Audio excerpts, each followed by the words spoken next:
Power tiller মেরামত চ্যানেলের পক্ষ থেকে আপনাদেরকে জানাচ্ছি আন্তরিক অভিনন্দন। যারা আমার চ্যানেলটি সাবস্ক্রাইব করেননি তারা সাবস্ক্রাইব করে দেবেন। ইতিমধ্যে যারা সাবস্ক্রাইব করে ফেলেছেন তাদেরকে অসংখ্য ধন্যবাদ।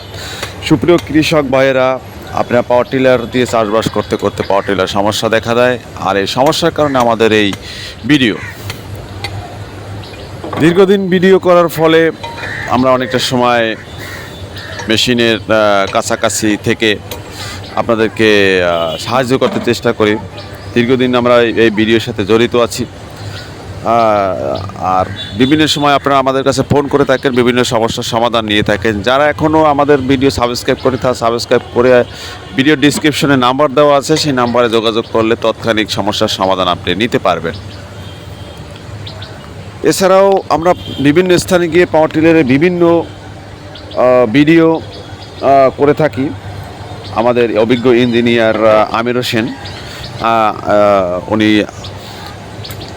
ওনার সাথে সাথে আমি মোহাম্মদ হাবিবুর রহমান পলাশ, ওনার তৎক্ষণিক সাক্ষাৎকার আমাদের সাথে সবসময় যোগাযোগ থাকেন। আমরা সবসময় ওনার সাথে সাথে যোগাযোগ করে থাকি এবং উনি সকল প্রশ্নের উত্তর উনি দিয়ে থাকে, সকল সমস্যার সমাধান উনি দিয়ে থাকে। ডিজেল ইঞ্জিন বলতে আপনি পাওয়ার টিলার ডিজেল ইঞ্জিন, বাসের ইঞ্জিন হতে পারে, এছাড়া ট্রাকের ইঞ্জিন হতে পারে, বড় বড় জাহাজের ইঞ্জিন হতে পারে, যেগুলো আমরা সমস্যার সমাধান করে থাকি। আপনারা এরকম সমস্যার সমাধান করতে আমাদের সাথে অবশ্যই যোগাযোগ করবেন। আজকের পাওয়ার টিলারের বিভিন্ন অংশ খুলে রেখেছি, আপনারা দেখতে পাচ্ছেন। এই পাওয়ার টিলারটি দীর্ঘদিন নষ্ট ফালানো ছিল।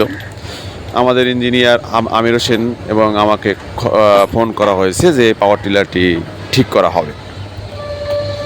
আমরা আসলাম, পাওয়ার টিলার বিভিন্ন অংশ দেখলাম, বিভিন্ন পার্টসের সমস্যা থাকায় স্টার্ট নিচ্ছিল না। এরপরে আমরা ধীরে ধীরে খোলার পরে পাওয়ার টিলারটি আবার নতুনের মতো হয়ে যায়। আপনারা ধীরে ধীরে দেখতে পাচ্ছেন যে ভিডিওগুলো দেখেন এবং দেখে দেখে শিখতে পারবেন আপনি পাওয়ার কীভাবে ঠিক হয়, কোন পার্টসের সমস্যা হলে বা কীরকম শব্দ করলে বা কী রকমের সাউন্ড হলে আপনি এই পাওয়ার টিলারের কোন যন্ত্রের সমস্যা হয়, এটা আপনি ধীরে ধীরে বুঝতে পারবেন ভিডিও দেখতে দেখতে।